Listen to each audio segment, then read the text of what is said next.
What's up, outliers? Welcome to Performance Bites for bite-sized insights into complex subjects and health and performance.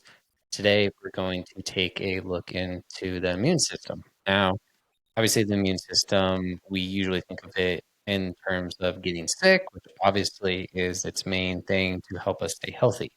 But when we're training for performance, training for athletics, or just training to be the best versions of ourselves, we have to acknowledge the immune system as it plays a major role in our overall health and well-being. And when we train, we're ultimately stressing it, taxing it. And so we definitely need to make sure that we're elevating it to its best that it can be, just like everything else in the body.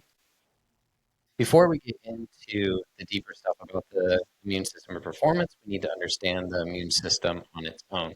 So, what is the immune system? The immune system is essentially a defense mechanism against infection, foreign invaders, and disease.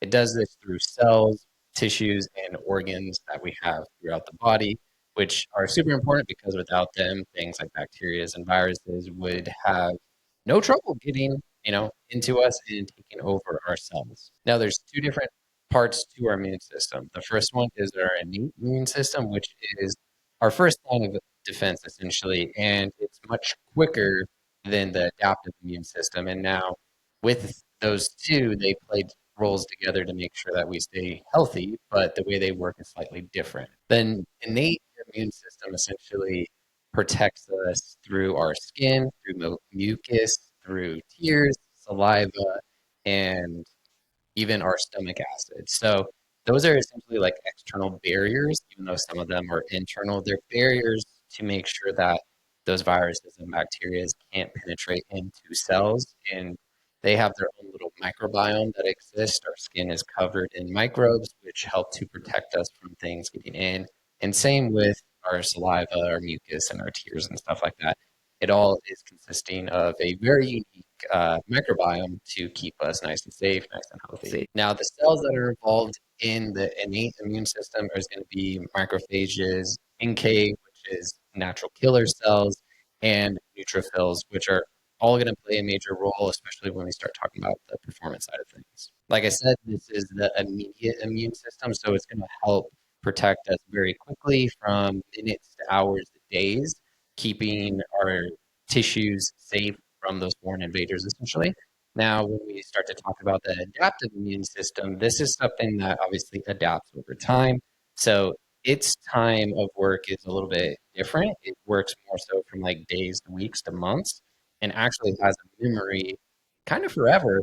So every foreign invader that has ever entered your body that could potentially have caused harm, it actually has the ability to remember those so that it can act faster, which is kind of crazy, but also pretty cool. Now, the cells involved in that are called lymphocytes. Those are our B cells and our T cells.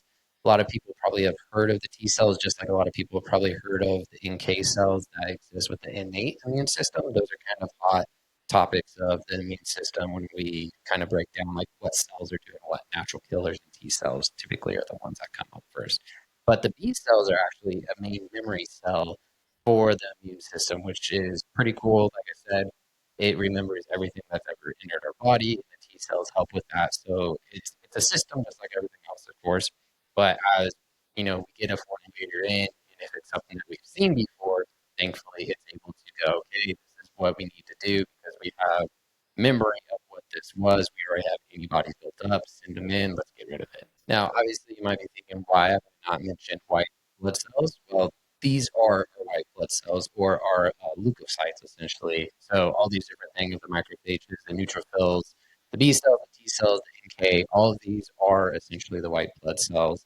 And they're the things that are helping our immune system be the best that it can be. Obviously, there's fluctuations in levels and certain numbers that, we would like to see based upon, a healthy individual. But these are going to fluctuate a little bit. So, a white blood cell panel might have fluctuation high in one, low in another, and that's not great. But like your overall white blood cell count might be okay. So there's nuance to it, just obviously like everything else in the body. But what does each one of them do? So macrophages actually eat and digest invaders, which is kind of crazy because they just go after them and gobble them up. That's something that you can see under a microscope, even when white blood cells find a bacteria or a virus, they'll go in and actually consume it and digest it, which kills off whatever that bacteria or virus that shouldn't have been there is. Pretty neat to actually see under a microscope. You can easily look that up, of course. Now, the natural killer cells are actually a really, really important part of the immune system because not only are they fighting against foreign invaders, but they're actually the thing that gets rid of our cancer cells because each day we have cells that potentially can turn cancerous. And thankfully for these NK cells, they actually go in, terminate those cells, and we flush them, get rid of them. So very thankful for those NK cells, obviously, to go in there and get rid of that. So not only just our invaders, but also stuff that's happening internally to our cells naturally, which over time can potentially manifest into something that wouldn't be great. So the B cells produce the antibodies. Right? I mentioned the memory component of it. So those B cells are actually the things that remember what is what's been there before, what worked, and how we got rid of it. So those are the memory cells basically creating the antibodies. So when whatever the bacteria or virus enters the system again, they're able to just go boom, shoot them over. Let's take care of that, get rid of it. And sometimes it's funny, and this is very anecdotal, but I feel like things that I've once had, call it a flu or something, like I had a flu earlier in the year or something, obviously it knocked me down, whatever.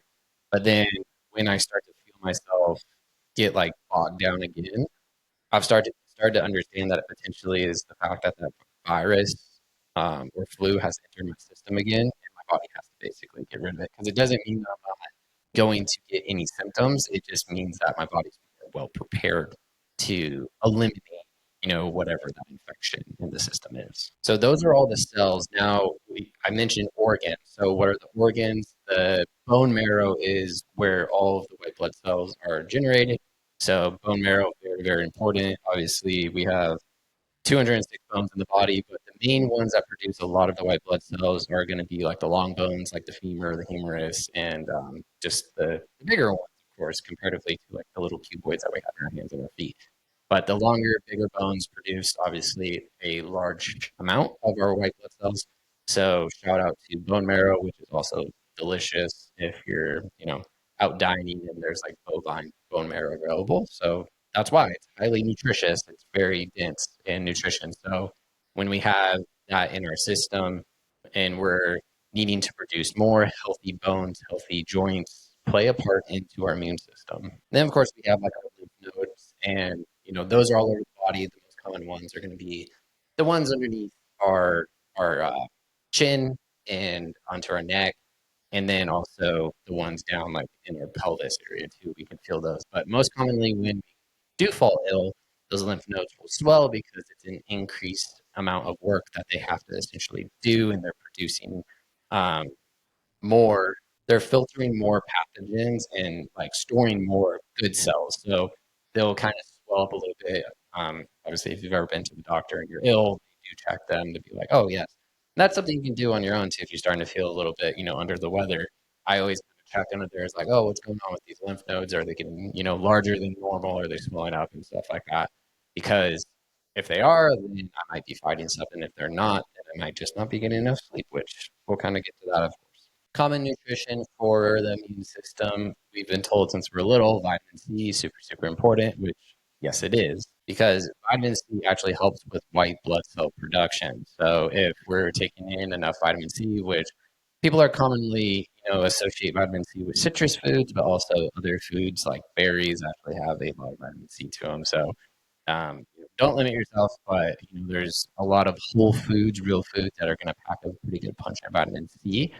Also, it's very common to supplement with vitamin C, especially during the time of the year where people become low on vitamin D. So, vitamin D is another big one, which is actually a hormone, more so than a vitamin. But during the summertime, a lot of people are outside and getting sun exposure, which they're taking in those UV rays and that's getting converted to vitamin D.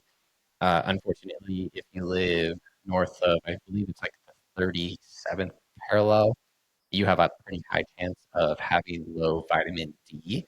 So, that being the case, if you have low vitamin D, you're going to become more susceptible to viruses, infections, flus, and stuff like that, because it's a super, super important part of our immune system that helps boost it. So getting enough vitamin D, getting enough sun exposure in the summer, most people don't fall that ill during the summer, but come fall, winter, that's when a lot of people start to get ill. So it's not actually that like these viruses, flus, bacteria only exist in the wintertime. It's that the immune system takes a crash in the wintertime and they become more uh, opportunistic. Botch that word. Opportunistic to take over our systems essentially.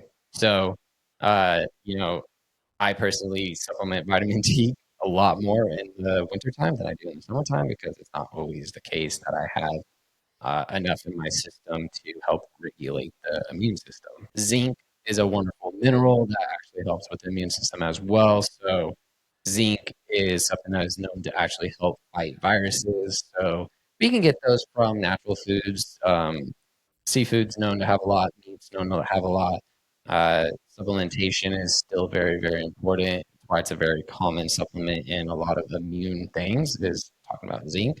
So, definitely getting enough zinc is going to be helpful as well for the immune system. And kind of out of left field, not a mineral, not a vitamin, but protein. So, which is actually a macronutrient, is super, super important for the overall function of the immune system because everything is made of proteins. So, if that's going to be the case, then our immune system is going to become stronger when we have more amino acids in our system to help support it. Go figure. And then lastly, pre and probiotics. So, prebiotic comes from our food, which actually feeds the microbiome in our gut. Meanwhile, probiotic helps to support the numbers of the microbiome in our gut. Reason why this is so important is that 70% of our immune system is actually stored in the gut. So all of those cells that we're talking about earlier are actually majority stored in the gut. So if you're dealing with gut issues, there's a fairly good chance that that's also affecting your immune system. Everything has a symbiotic relationship in the body. So, we don't want to compartmentalize the body and break it up too much, whether it's for our overall health or for performance, because one way or another, your pinky toe is attached to your nose. One way or another, your immune system has to do with your gut. So 70% of it living in the gut, those live microbiome. And so we need to be as good as possible to help support that immune system. And like a lot of things, sleep.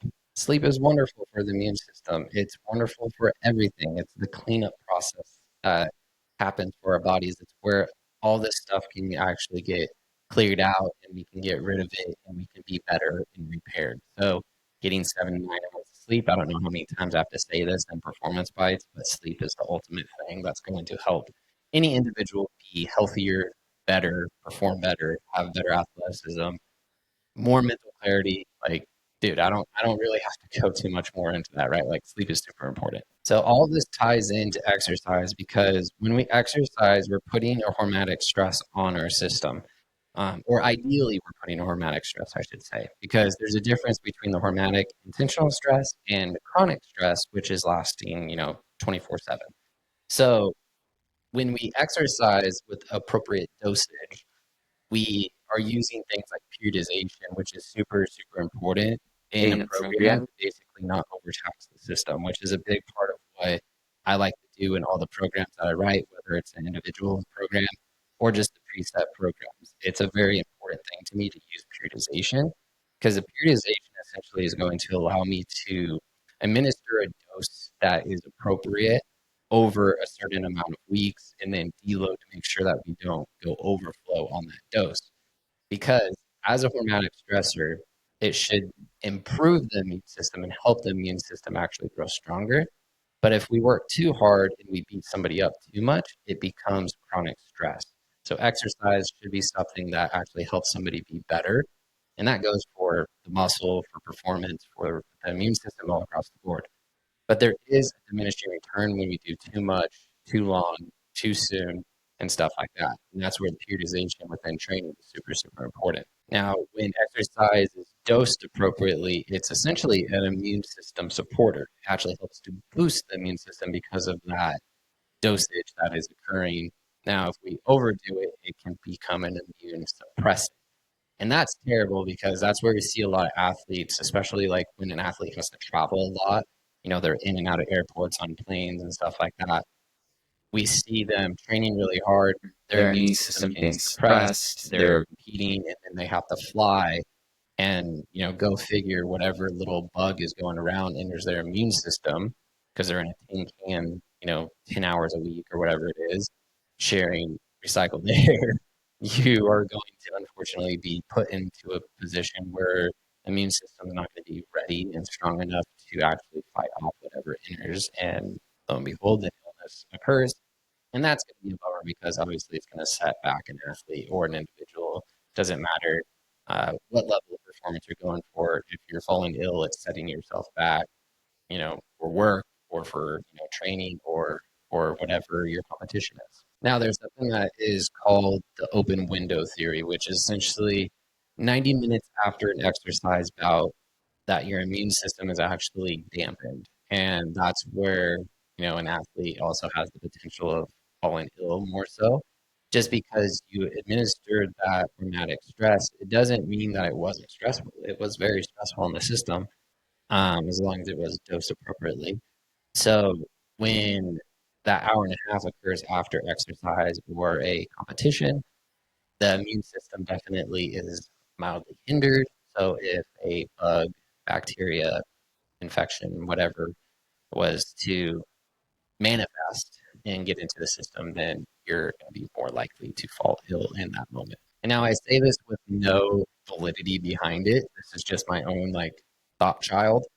But down regulation after exercise, I think, is super important to actually help regulate just that. Because when we exercise, we're in that sympathetic fight or flight state of our nervous system.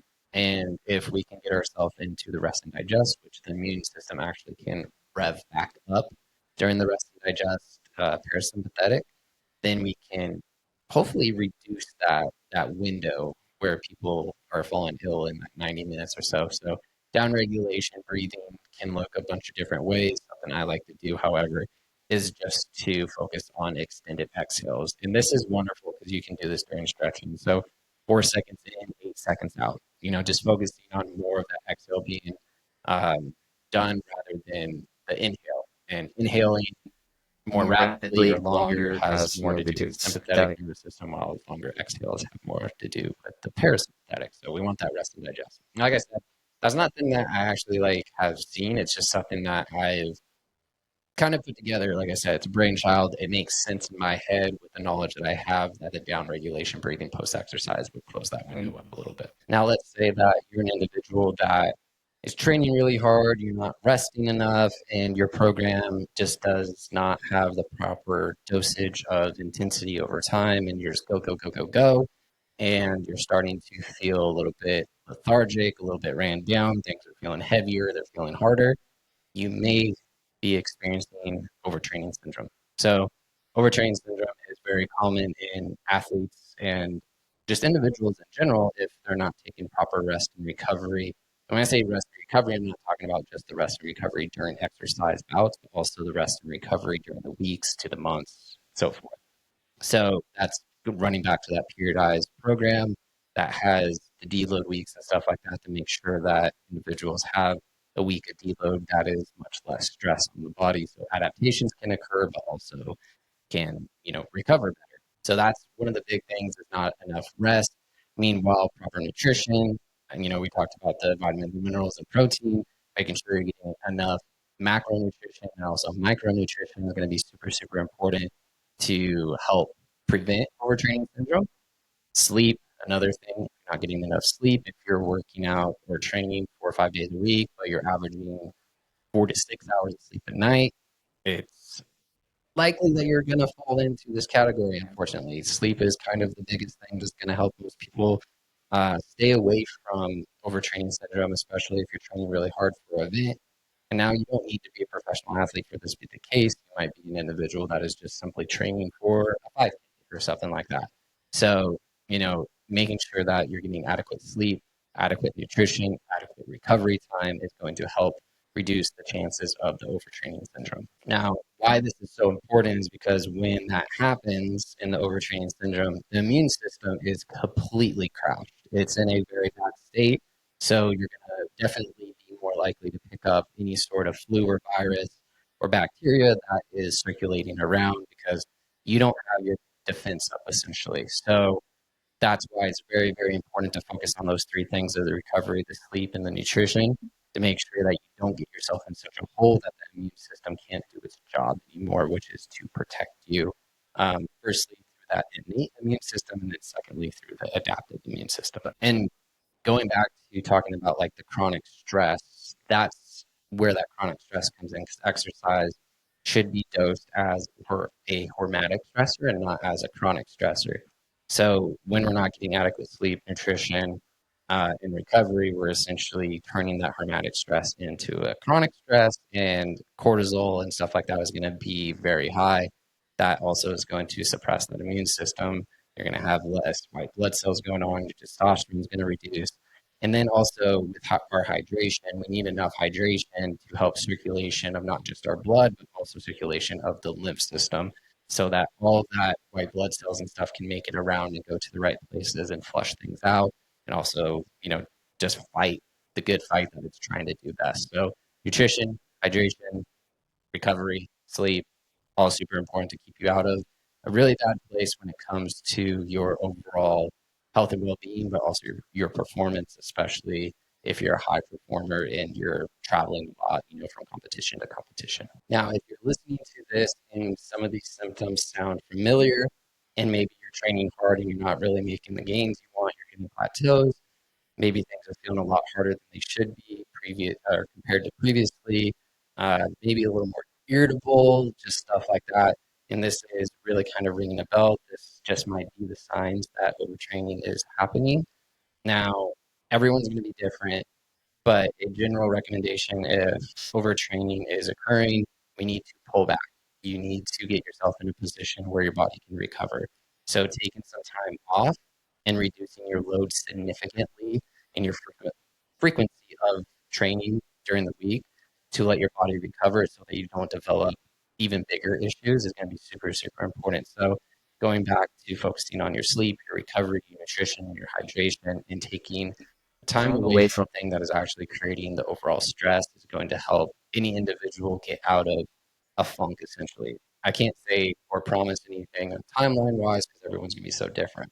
But hopefully by focusing on those four factors, you can give yourself a chance to get out of that and then get yourself back into a program, as I said, that has more periodized programming and allows you to actually progress over time and not just get, stung into a hole essentially. So all this is a fairly complex subject when we talk about the immune system and performance, but I think it's really important because the immune system is going to keep us healthy. So if you know kind of how it works, what's going on, you can make more informed decisions with the information that I gave you to, elevate yourself past it and keep yourself out of things like overtraining syndrome and keep yourself healthy, happy, and feeling good. So I really appreciate you sticking through this and listening or watching and getting all this information. So thank you so much. Please like, subscribe, share it, comment. If you have any questions, please reach out to me. And if you're looking for good periodized programs, Outlier does offer those as well. So please check those out. Just head over to the website, which is outlierathlete.com, and you can check out everything that I offer over there. So thanks so much. I'll catch you in the next one.